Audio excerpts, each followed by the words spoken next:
Hello student, welcome back. Now we will study the case studies of chapter number 1. So first case study is ABC Limited is facing a lot of problem these days. ABC Limited एक problem face कर रही है बहुत दिनों से. The company's profit margin is declining. Company का जो profit margin है वो डिक्लाइन हो रहा है day by day. The production manager is blaming marketing manager. तो जो प्रोडक्शन डिपार्टमेंट का जो प्रोडक्शन मैनेजर है वो मार्केटिंग को ब्लेम कर रहा है. Where as marketing is blaming production, और मार्केटिंग वाले प्रोडक्शन को ब्लेम कर रहे हैं डिपार्टमेंट को for not maintaining the quality, क्योंकि क्वालिटी वो मेंटेन नहीं करके चल रहे हैं इसलिए ब्लेम कर रहे हैं. And finance department is blaming both, और जो फाइनेंस डिपार्टमेंट है वो दोनों को ब्लेम कर रहा है. So what quality of manager do you think is lacking. सारे मैनेजर एक दूसरे को ब्लेम कर रहे हैं, तो मैनेजर की कौन सी क्वालिटी है जो जिसकी कमी आ रही है. ठीक है, तो वो क्वालिटी बतानी है जिसमें मैनेजर लैग्ड है और आपस में एक दूसरे को ब्लेम कर रहे हैं और कोई भी काम को सही तरह से नहीं कर पा रहा है. So that is coordination. इसका आंसर है कोऑर्डिनेशन. कोऑर्डिनेशन की कमी आ रही है. जो क्वालिटी आनी चाहिए, क्वालिटी होनी चाहिए कोऑर्डिनेशन की मैनेजर के अंदर, वो मैनेजर के अंदर कोऑर्डिनेशन की कमी आ रही है, वो दिख नहीं रही है. और फिर इसके बाद पूछा गया एक्सप्लेन इन ब्रीफली, उसे एक्सप्लेन करना है. So you have to explain coordination. Coordination को आपको एक्सप्लेन करना है. एसेंस ऑफ मैनेजमेंट के बारे में बताना है कि that coordination is an essence of management. और फिर इसके बाद बताना है कि coordination perform all the function. Coordination सारे फंक्शन परफॉर्म करता है और सारे levels required at all level. Coordination her level पर रिक्वायरमेंट होती है कोऑर्डिनेशन की. और एक मोस्ट इंपॉर्टेंट फंक्शन है ऑर्गेनाइजेशन का. तो कोऑर्डिनेशन के बारे में डिस्क्राइब करना है. तो पहले तो फाइंड आउट करना था कौन सी क्वालिटी लैकिंग है, तो उसका आंसर कोऑर्डिनेशन हो गया. फिर कोऑर्डिनेशन को एक्सप्लेन करते हुए essence of management, that coordination is essence of management, वो आपको एक्सप्लेन करना है.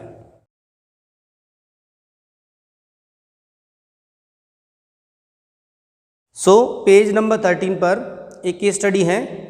During festival season ABC limited receive a new order of 10,000 mobiles phone.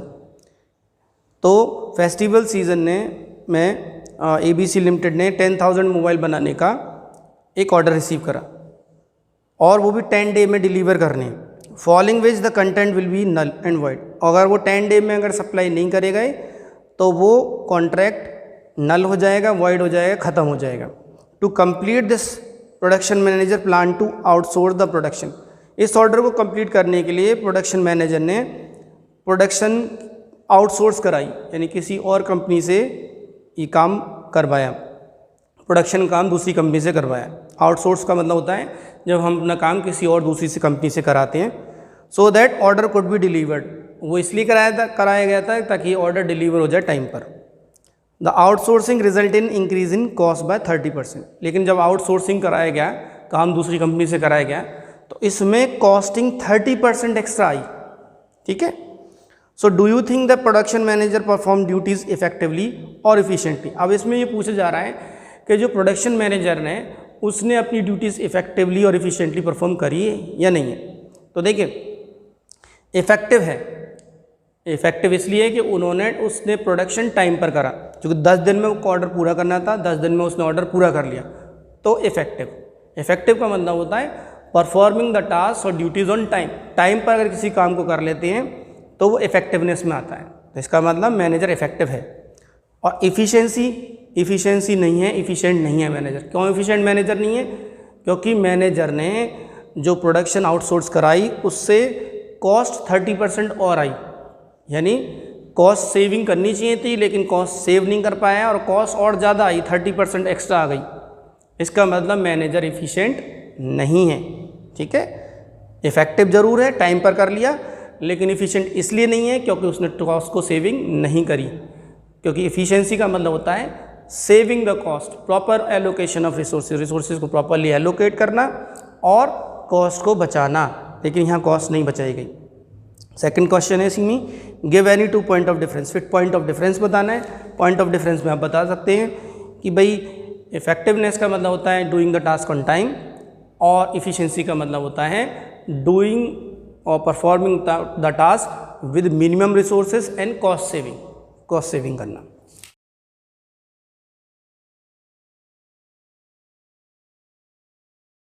Next case study है page number 17, that in planning, organising, staffing, directing and controlling applied in organization such as school. मतलब planning, organising, staffing, directing and controlling सब organizations में apply होता है, schools में, clubs में, restaurants में, hospitals में।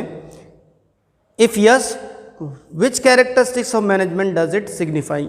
तो ये सब जगह अप्लाई हो रहा है, तो कौन सी कैरेक्टरिस्टिक मैनेजमेंट की इसमें अप्लाई हो रही है?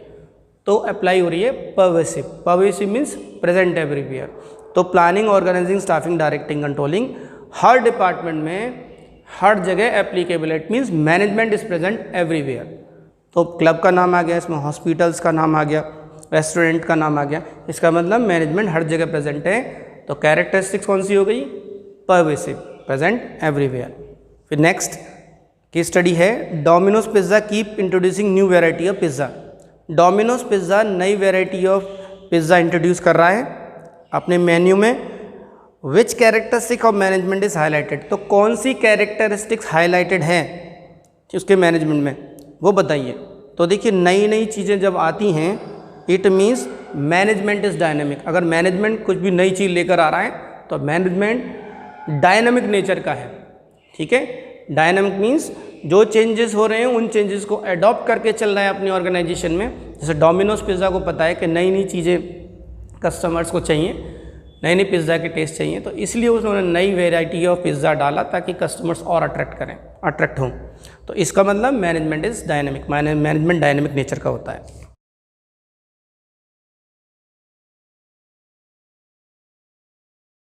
Page number 20, next case study XYZ power limited setup a factory of manufacturing solar लालटेन। तो XYZ लिमिटेड ने सोलर लालटेन बनाने का एक प्रोजेक्ट लिया रिमोट विलेज में, गांव में, बहुत दूर जाकर। As there was no reliable supply of electricity in the rural areas, क्योंकि उस गांव में कोई भी इलेक्ट्रिक सप्लाई की किसी भी तरह की सुविधा नहीं है। The revenue earn by the company was sufficient. और जो कंपनी ने रेवेन्यू अर्न करा था वो अच्छा खासा सफिशिएंट है, वो धीरे धीरे रेवेन्यू बढ़ता जा रहा है, सेल बढ़ती जा रही है। So the company decided to increase production to generate higher sales. तो कंपनी ने ये डिसाइड करा क्यों ना इनकी प्रोडक्शन और बढ़ा दी जाए ताकि ज़्यादा और सेल करें हम लोग। For this they decided to employ people from the nearby village. इसके लिए उन्होंने नियर बाई विलेज से कुछ लोगों को हायर करा, जॉब दी। ठीक है, as very few job opportunities were available in the area, क्योंकि गांव में ज़्यादा जॉब्स की अपॉर्चुनिटी होती नहीं है, तो ये अपॉर्चुनिटी उन लोगों को दी, काम करने का मौका दिया। The company also decided to open schools and creches. और कंपनी ने स्कूल्स खोलने का भी निर्णय लिया, क्रैशेस खोलने का निर्णय लिया उनके एम्प्लॉयज़ के बच्चों के लिए। क्वेश्चन क्या है? Identify the objective of management. Management के ऑब्जेक्टिव को आइडेंटिफाई करना है। तो बेसिकली आपको पता है मैनेजमेंट के ऑब्जेक्टिव 3 होते हैं, सोशल ऑब्जेक्टिव, पर्सनल ऑब्जेक्टिव और ऑर्गेनाइजेशनल ऑब्जेक्टिव। तो इसमें हमें आइडेंटिफाई करना है कौन कौन से ऑब्जेक्टिव हैं। जैसे कि पहला है द रेवेन्यू अर्न। जो रेवेन्यू अर्न है, इस लाइन से पता लग रहा है कि the revenue earn by the company was sufficient day by day, so the company decided to increase production to generate higher sales. यानी कंपनी हायर सेल्स करने के लिए और प्रोडक्शन कर रही है। ये वे लाइन क्या शो कर रही है कि ऑर्गेनाइजेशनल ऑब्जेक्टिव है, कि ऑर्गेनाइजेशन चाह रही है कि ज़्यादा प्रोडक्शन करे, ज़्यादा सेल हो और ज़्यादा रेवेन्यू आए। This line indicates organisational objective. Next, इसके अलावा इन्होंने देखो, they decided to employ people from the nearby village as very few jobs opportunities are available in that area. और फिर इसके बाद में ये बताया गया है कि उस जगह बहुत कम जॉब मिलती है लोगों के लिए, इसलिए वहाँ के लोगों को जॉब ऑफ़र करी जा रही है। इस लाइन से शो होता है कि ये सोशल ऑब्जेक्टिव निभा रहा है। सोशल ऑब्जेक्टिव होता है when organisation is contributing something for the society. जब ऑर्गेनाइजेशन सोसाइटी के लिए कुछ कंट्रीब्यूट कर रही है तो वो सोशल ऑब्जेक्टिव में आता है। कैसे कंट्रीब्यूट कर रही है? जॉब्स देकर। ठीक है, नियर बाई विलेज में जो आसपास के लोग हैं उनको जॉब्स देकर वो सोशल ऑब्जेक्टिव निभा रही है। फिर इसके बाद एक लाइन आती है, देखिए, the company also decided to open school and creches for individual for childrens of its employees. तो कंपनी ने स्कूल खोले, क्रैशेस खोले बच्चों के लिए, एम्प्लॉयज़ के बच्चों के लिए, और फिर इसके बाद ये क्या हो गया, एम्प्लॉयज़ के लिए अगर कुछ भी ऑब्जेक्टिव निभाया जाता है एम्प्लॉयज़ की बेहतरी के लिए, वो आता है इन ह्यूमन और इंडिविजुअल ऑब्जेक्टिव में, ठीक है। इसको पर्सनल ऑब्जेक्टिव भी हम कहते हैं। तो ये पर्सनल ऑब्जेक्टिव है कि एम्प्लॉयज़ के लिए कुछ करा जाता है, कुछ बेनिफिट करा जा रहा है। तो ऐसी कोई भी लाइन जिसमें एम्प्लॉयज़ की बेनिफिट के लिए कुछ चीज़ करी जा रही है, ऑर्गेनाइजेशन कर रही है, वो पर्सनल ऑब्जेक्टिव में आता है। जैसे बच्चों के लिए स्कूल खोल दिया, क्रैशेस खोल दिए, या अगर एम्प्लॉयज़ को कुछ लाइफ इंश्योरेंस पॉलिसी दे दी और ऑफिस से घर तक के लिए कार दे दी, या घर रहने को दे दिया, ये सब पर्सनल ऑब्जेक्टिव में आता है, ठीक है।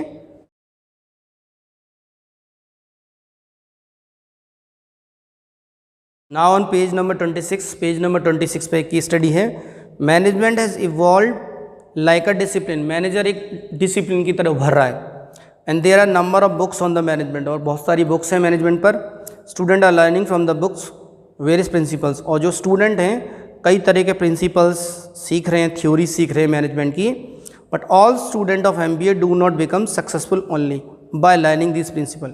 लेकिन जितने भी MBA करे हैं, कर आते हैं स्टूडेंट, वो ज़्यादातर सक्सेसफुल नहीं हो पाते हैं, चाहे कितने वो अपने प्रिंसिपल्स पढ़ लें। The success depend upon the creative application.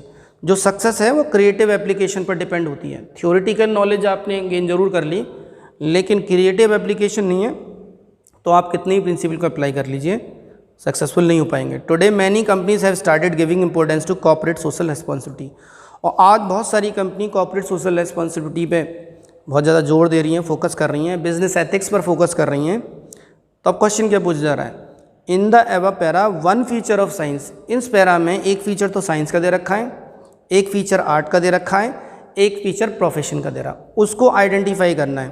तो देखिए सबसे पहले इसमें आ रहा है कि there are number of books, ठीक है, there are number of books on management and student are learning from the books various principles and theories of, ठीक है। तो एक प्रिंसिपल्स तो ये बता सकते हैं नंबर ऑफ बुक्स है, साइंस में भी नंबर ऑफ बुक्स हैं, बहुत सारे प्रिंसिपल्स हैं, थ्योरीज हैं। इसमें फीचर पता लग रहा है कि साइंस का ये फीचर है इसमें। फिर इस नेक्स्ट लाइन देखिए कि success depend upon the creative application. Success जो होती है वो क्रिएटिव एप्लीकेशन पर डिपेंड है। जहाँ क्रिएटिविटी वर्ड आ जाए, स्किल्स वर्ड आ जाए, तो वहाँ आर्ट आ जाता है। तो इसका मतलब ये मैनेजमेंट इज़ एन आर्ट, उसमें बताना है कि management is an art based on practice and creativity. Management एक आर्ट है जो प्रैक्टिस और क्रिएटिविटी पर डिपेंड है, ठीक है। उसके अलावा नेक्स्ट में बताया जाएगा companies have started giving importance to corporate social responsibility. ये वाली लाइन आ गई कि कंपनी कॉर्पोरेट सोशल रिस्पॉन्सिबिलिटी पे बहुत ज़्यादा ध्यान दे रही है। तो ये क्या है, ये सर्विस मोटिव हो गया। इसमें आइडेंटिफिकेशन हो रहा है कि इसमें कि जितनी भी ऑर्गेनाइजेशंस होती हैं अगर वो सोशल रिस्पॉन्सिबिलिटी निभाएंगी, इट मीन्स वो सर्विस मोटिव निभा रही हैं।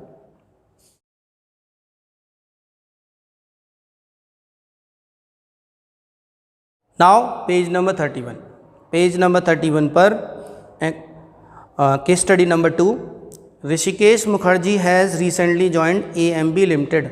ऋषिकेश मुखर्जी ने अभी AMB लिमिटेड ज्वाइन करी है। अ कंपनी मैन्युफैक्चरिंग रेफ्रिजरेटर, एक ऐसी कंपनी जो रेफ्रिजरेटर बनाती है। He found that his department was under staff. तो रोहितास मुखर्जी ने देखा है कि उनका जो डिपार्टमेंट है वो अंडर स्टाफ्ड है। अंडर स्टाफ मीन्स कम लोग हैं उनकी ऑर्गेनाइजेशन में। And other department were not cooperating with his department, और जो अदर डिपार्टमेंट हैं वो इनके डिपार्टमेंट से कोऑपरेट नहीं कर रहे हैं, ठीक है। क्योंकि मैन्युफैक्चरिंग डिपार्टमेंट में रोहितास मुखर्जी काम कर रहे हैं, अपना मैन्युफैक्चरिंग काम है यानी प्रोडक्शन का काम है, और अदर स्टाफ वाले, अदर डिपार्टमेंट वाले उनसे कोऑपरेट नहीं कर रहे हैं, ठीक है, for the smooth functioning of the organisation. Therefore he ensured that his department has the required number of employees. तो ऑफिस ने डिसाइड करा कि उसके डिपार्टमेंट में भी रिक्वायर्ड नंबर ऑफ एम्प्लॉयज़ होने चाहिए ताकि काम अच्छी तरह से हो पाए। And it's cooperation with other department is improve. इससे कॉपरेशन भी बहुत ज़्यादा इम्प्रूव होगा उसके डिपार्टमेंट का। तो अब ये पूछा जा रहा है कि किस लेवल पर मुखर्जी काम कर रहे हैं, रोहितास मुखर्जी। देखिए जब डिपार्टमेंट वर्ड आ जाता है तो अलग अलग डिपार्टमेंट की बात होती है कि ये इस डिपार्टमेंट में काम कर रहे हैं और इस डिपार्टमेंट से रिलेटेड उन्हें कुछ इश्यूज़ हैं, कुछ डिसीज़न लेने हैं। तो वो मिडिल लेवल होता है, क्योंकि मिडिल लेवल पर डिफरेंट डिफरेंट डिपार्टमेंट्स होते हैं, production department, finance department, marketing department, ये सारे डिपार्टमेंट्स होते हैं। तो it means Rohitas Mukherjee is working at a middle level, middle level पर रोहितास मुखर्जी काम कर रहे हैं। फिर इसके बाद इनसे क्वेश्चन नेक्स्ट पूछा जा रहा है कि अब इनके फंक्शंस बताइए कि क्या क्या रोहितास मुखर्जी परफॉर्म करेंगे। सो आप इसमें मिडिल लेवल के सारे फंक्शंस बता सकते हैं कि मिडिल लेवल क्या क्या परफॉर्म करता है, जैसे कि interpretation of policies framed by top management to lower management. तो जो पॉलिसीज़ होती हैं टॉप लेवल वाली, वो लोअर लेवल को बताता है मिडिल लेवल। दूसरा, organising the activities of department, अपने अपने डिपार्टमेंट की एक्टिविटीज़ को ऑर्गेनाइज करना। जैसे रोहितास मुखर्जी के डिपार्टमेंट में लोगों की कमी थी, अंडर स्टाफ थे, तो अपने स्टाफ को बढ़ा रहा है वो, ठीक है, खुद डिसीजन ले रहा है। It means organising the activities of department. फिर इसके बाद फाइंडिंग और रिक्रूटिंग, वही finding, recruiting and selecting of required employees, required employees को फाइंड करना, रिक्रूट करना, तो ये सब चीज़ें आ जाता है। फिर उसके बाद एम्प्लॉयज़ को मोटिवेट करना, ये सब मिडिल लेवल के फंक्शंस हैं।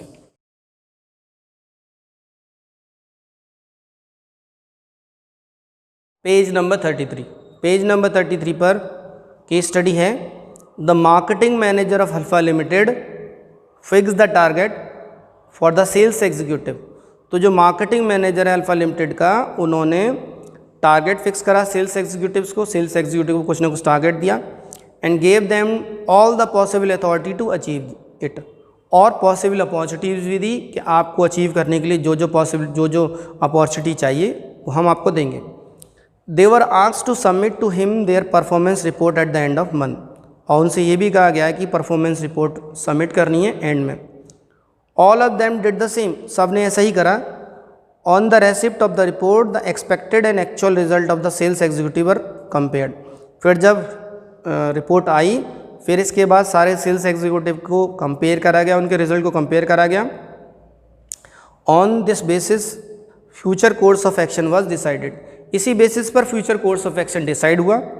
The sales executive also wrote in the report the expectation of customer from the company, sales executive ने भी अपने डिसीजन दिए, ठीक है। The majority of had written that they wanted the company to cooperate in their construction of dharamshala. कुछ लोगों ने कहा कि कंपनी को कुछ ना कुछ एक धर्मशाला बनानी चाहिए सिटी के अंदर। The marketing manager place this demand, फिर मार्केटिंग मैनेजर ने सारे एग्जीक्यूटिव की बातों को समझा और इस डिमांड को बोर्ड ऑफ डायरेक्टर के सामने रख दिया। So the marketing manager place the demand before the board of director, this was happily accepted, और इसको हैप्पीली एक्सेप्ट कर लिया गया। अब पूछा क्या जा रहा है, identify the functions of management highlighted in the above para. तो जो कौन कौन से फंक्शंस ऑफ मैनेजमेंट, फंक्शंस जो होते हैं मैनेजमेंट के होते हैं planning, organising, staffing, directing and controlling. तो जब फंक्शन पूछे ना तो यही बतानी है आपको केस स्टडीज़ में, planning, organising, staffing, directing, controlling. तो इस वाली केस स्टडी में से हमें ये बताना है कि लाइनों को लेकर ये कौन कौन से फंक्शन परफॉर्म हो रहे हैं। तो पहला बताएंगे fixed target and gave them authority. ये वाली लाइन क्या शो कर रही है कि टारगेट फिक्स करे जा रहे हैं और उन्हें अथॉरिटी दी जा रही है। तो दिस इज़ ऑर्गेनाइजिंग, ऑर्गेनाइजिंग में ऐसे ही होता है, ठीक है, टारगेट को फिक्स करना, अथॉरिटी, रेस्पॉन्सिबिलिटी और अकाउंटेबिलिटी देना, ये ऑर्गेनाइजिंग में आता है। Second line, expected and actual result of sales executive are compared. तो एक्चुअल रिजल्ट को कंपेयर करा जाता है। तो controlling is basically comparing the actual performance with the plan performance. जब एक्चुअल परफॉर्मेंस को प्लान परफॉर्मेंस से कंपेयर करा जाता है तो वो कंट्रोलिंग होता है। तो ये वाली लाइन शो कर रही है कि ये यहाँ कंट्रोलिंग फंक्शन निभाया जा रहा है, परफॉर्म करा जा रहा है। उसके अलावा future course of action was decided, ये वाली लाइन कह रही है future course of action was decided. तो फ्यूचर कोर्स हमेशा प्लानिंग के लिए होता है। तो ये वाली लाइन शो कर रही है कि that management is performing planning function.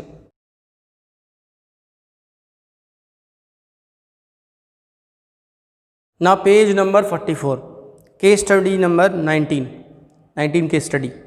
The director of Unique Limited called for meeting. Director हैं यूनिक लिमिटेड का, उन्होंने एक मीटिंग बुलाई ऑफ ऑल द एम्प्लॉयज़, सारे एम्प्लॉयज़ की मीटिंग के अंदर। The director inform the employees that the main objective of company is to increase the cell.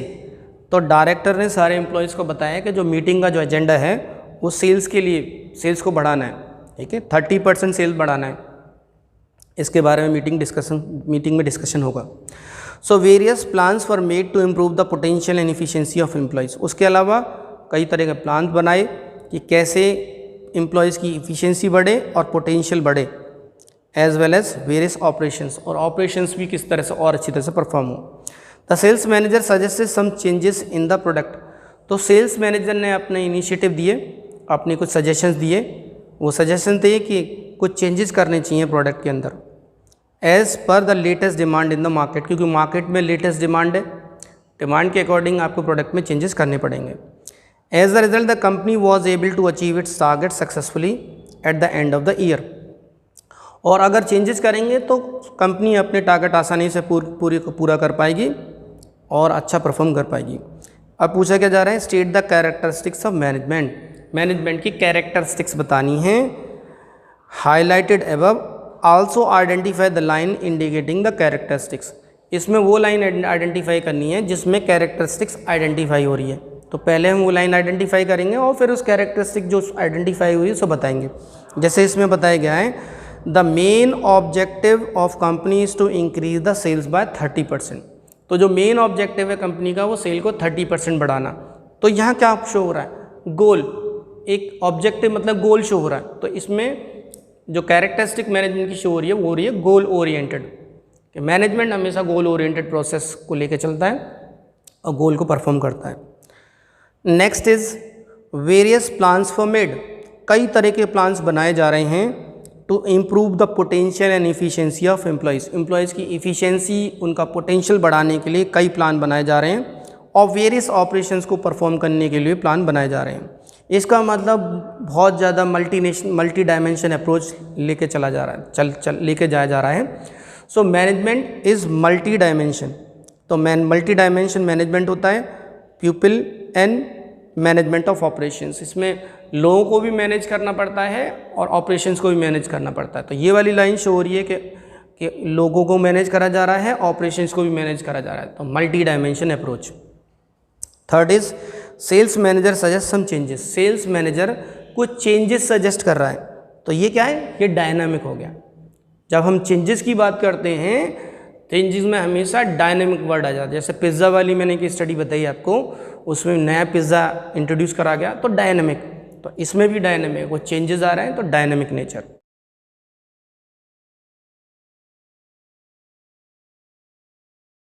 Now page number 46 and case study number 25। So इस case study में क्या दे रखा है, there 3 groups of employees of Unique Enterprise वो working. Unique Enterprise के 3 groups काम कर रहे हैं डिफरेंट लेवल्स पर। The first group is responsible for survival and growth of organisation. पहला ग्रुप सर्वाइवल और ग्रोथ के लिए रेस्पॉन्सिबल है। तो देखिए सर्वाइवल और ग्रोथ के लिए हमेशा टॉप लेवल ही अपने आप में इंगेज रहता है। with a view of coping with the changes going on the business environment, this group preferred to include the changes immediately in the plan। तो ये ग्रुप प्लान में चेंजेस कर रहा है। तो प्लानिंग और ऑर्गेनाइजिंग जो फंक्शन होता है it has been performed by the top level managers. तो टॉप लेवल मैनेजर्स प्लानिंग और ऑर्गेनाइजिंग करते हैं। तो ये वाला ग्रुप के लिए कहा जा रहा है कि ये प्लानिंग कर रहा है और चेंजेस कर रहा है। तो इसका मतलब ये वाला ग्रुप हो गया top level. Next, the second group explain the policies to superior with the employees. और जो सेकेंड ग्रुप है जो सुपीरियर की पॉलिसीज़ को एम्प्लॉयज़ को बता रहा है। तो ये मिडिल लेवल का काम है। मिडिल लेवल क्या करती है, it interpret the policies framed by the top level to lower level. ठीक है, इसके अलावा and try to develop the feeling of cooperation among all department. अब ऑल डिपार्टमेंट वाला वर्ड आ गया, ये कॉपरेशन चाह रहा है सारे डिपार्टमेंट में, इट मीन्स ये भी मिडिल लेवल का ही काम है। Next is the third group is responsible for maintaining quality and safety standard. तो थर्ड ग्रुप क्वालिटी और सेफ्टी स्टैंडर्ड्स के लिए रेस्पॉन्सिबल है। तो क्वालिटी और सेफ्टी स्टैंडर्ड हमेशा लोअर लेवल वाले ही मैनेज करके चलते हैं। सुपरवाइजरी लेवल इसमें इन्वॉल्व हो गया। सुपरवाइजरी लेवल का ही पूरा काम होता है कि कैसे कैसे सेफ्टी के बारे में, एम्प्लॉयज़ की सेफ्टी के बारे में देखा जाए और वेस्टेज को मिनिमाइज़ करा जाए। ठीक है, ये तीनों लेवल आएंगे, टॉप, मिडिल एंड लोअर। तो यही क्वेश्चन पूछा जा रहा है कि कौन कौन से लेवल इसमें काम कर रहे हैं, तो आप आइडेंटिफाई कर लेंगे कि वो प्लानिंग कर रहे हैं, नए प्रोडक्ट को बना रहे हैं, नए प्रोडक्ट के बारे में सोच रहे हैं, तो वो टॉप लेवल हो गया। उसके अलावा जो पॉलिसीज़ सुपीरियर ने फ्रेम करी है उसको इंटरप्रेट कर रहा है, वो मिडिल लेवल हो गया। और लोअर लेवल सेफ्टी और वेस्टेज को मिनिमाइज कर रहा है, तो ये लोअर लेवल हो गया। आसान है इसमें आइडेंटिफाई करना।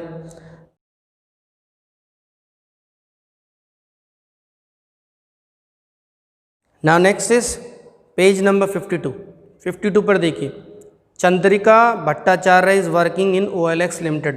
चंद्रिका भट्टाचार्य OLX लिमिटेड में काम करती है। A company manufacturing room heaters, ये ऐसी कंपनी है जो रूम हीटर्स बनाती है। She is responsible for all the activities of the business, वो सारी बिजनेस की एक्टिविटीज़ के लिए रेस्पॉन्सिबल है। And for its impact on society, और जो सोसाइटी पर जो इम्पैक्ट होता है उसके लिए भी रेस्पॉन्सिबल है। हर job demands long hours and commitment to the organization, इसकी जो जॉब है ना वो लॉन्ग आवर्स चाह रही है कि बहुत लॉन्ग आवर वो अपने इस काम में लगी रहे और कमिटमेंट दिखाए। ठीक है, इसके अलावा identify eight which Chandrika Bhattacharya is working, तो आइडेंटिफाई करना है किस लेवल पर चंद्रिका भट्टाचार्य काम कर रही है। तो इसमें साफ शो हो रहा है कि she is responsible for all the activities of the business, सारी बिजनेस की एक्टिविटीज़ के लिए रेस्पॉन्सिबल है। तो टॉप लेवल सारी एक्टिविटीज़ के लिए रेस्पॉन्सिबल रहते हैं हमेशा। ठीक है, और उसका जॉब है लॉन्ग आवर्स, लंबे समय तक काम में लगे रहना और बिजनेस की सारी एक्टिविटीज़ को अच्छी तरह से परफॉर्म करना और ऑर्गेनाइजेशन के प्रति कमिटमेंट दिखाना। तो टॉप लेवल वाले सारे कमिटमेंट दिखाते हैं, लॉन्ग आवर्स काम करते हैं। ठीक है, ओवरऑल एक्टिविटीज़ के लिए रेस्पॉन्सिबल टॉप लेवल ही होता है। तो इसमें टॉप लेवल आप आइडेंटिफाई कर ही लेंगे। फिर इसके बाद जो फंक्शंस होते हैं टॉप लेवल के वो आपको बताने हैं। इसमें यही पूछा गया नेक्स्ट में कि टॉप लेवल के फंक्शंस बताइए। सो इसमें ये बता देंगे, determining the objective of enterprise, enterprise के ऑब्जेक्टिव को डिटरमाइन करना, प्लान एंड पॉलिसी बनाना, ये भी टॉप लेवल का काम है। सारी एक्टिविटीज़ को ऑर्गेनाइज करना, मिडिल लेवल को बताना, ये भी टॉप लेवल का काम है। जितने भी रिसोर्सेज की रिक्वायरमेंट होती है ये भी टॉप लेवल का काम है। तो ये चैप्टर नंबर 1 की केस स्टडीज़ हो गई। ठीक है, और नेक्स्ट में हम चैप्टर नंबर 2 की आपको बताएंगे, केस स्टडी डिस्कस करेंगे। Thank you.